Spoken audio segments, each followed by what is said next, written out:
So today we are just going to go straight into the Bible verse because we are reading up to 1 to 35. This is quite much. And so I don't want to take much of your time.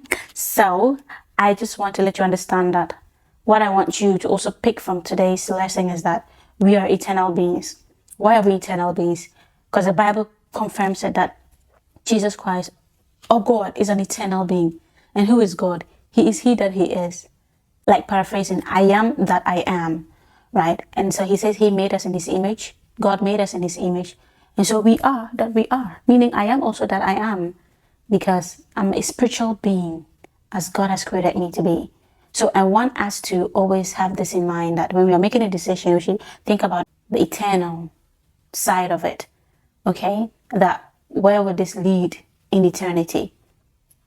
What's the evidence based against or for this decision that I'm taking? And will it bring about existential questions when I'm near death?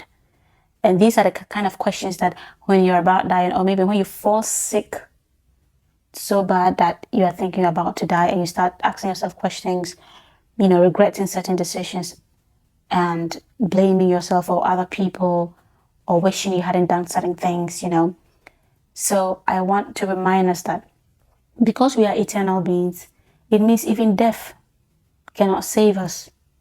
Death is rather the beginning of life. All right? If you think that, you'll just die and everything will end, I'm sorry. You are more than just life. You are life in itself, So there's you in every form, in its way. It's like mutation. If you are on earth, you're a mutated being. If you die, you become a mutated spirit. And the memory continues. So you don't forget the things you did on earth. It's just a passing phase to eternity.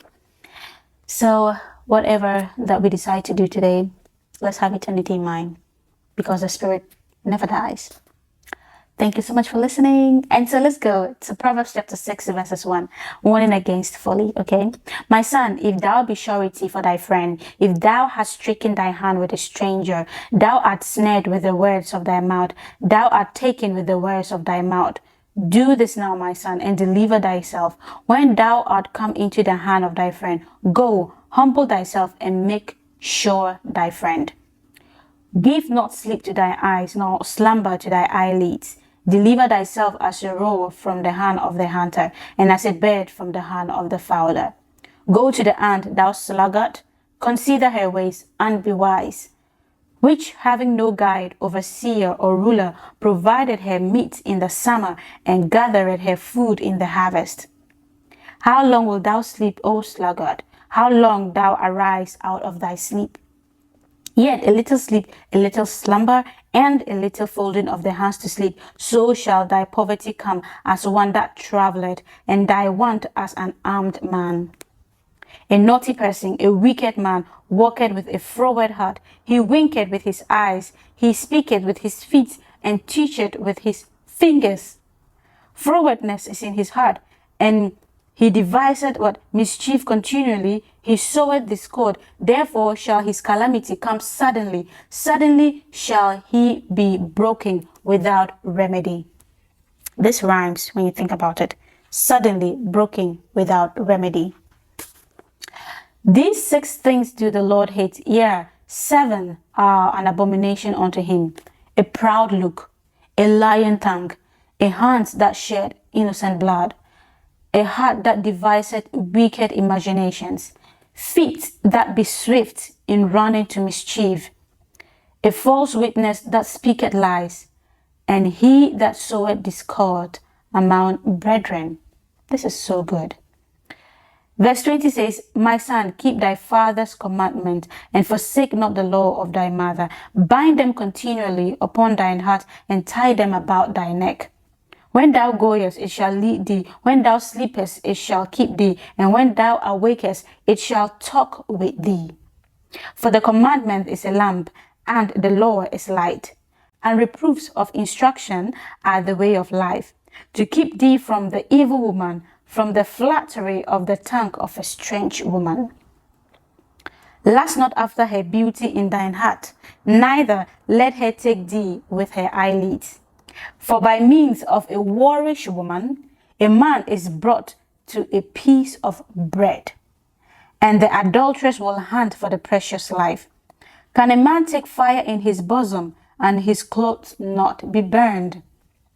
Can one go upon hot coals and his feet not be burned?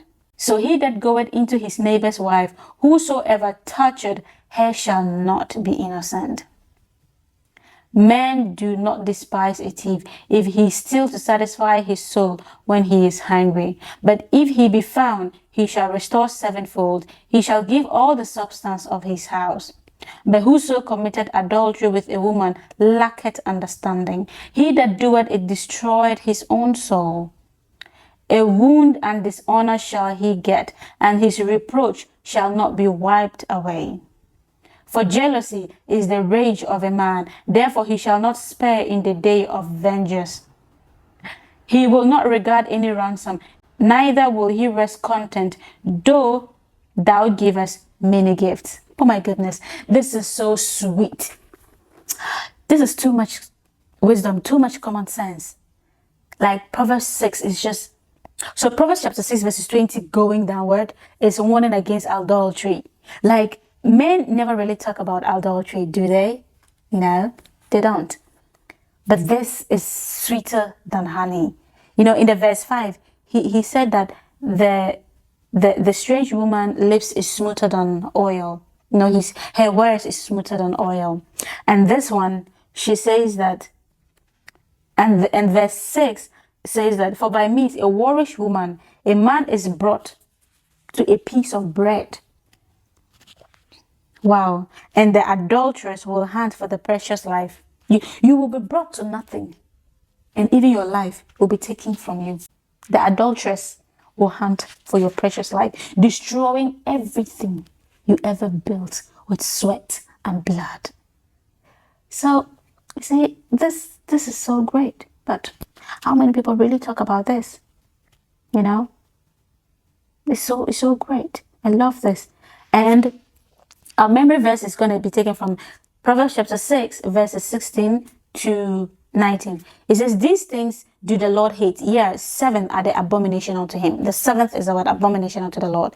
A proud look, a lying tongue, hands that shed innocent blood, heart that devise wicked imaginations, feet that are swift to run into mischief, evil doing, frowardness, a false witness that speaketh lies, and he that soweth discord among his brothers or brethren. Someone who goes about planting evil in people's lives. You always mischievous, letting people fight, putting people's heads together like this. Hey, may God help us. This is pure wisdom, free wisdom. Take it. Proverbs chapter 6 verses 12. A naughty person, a wicked man, walketh with a froward mouth. He winketh with his eyes. He winketh with his eyes. He speaketh with his feet. He teacheth with his fingers. Frowardness is in his heart. He devises mischief continually, and soweth discord. You see. So, so you can just go read about this, and may we be doers of the word. This is the word of the Lord. Glory be to God. Amen. I wish you all the best and stay safe. Bye.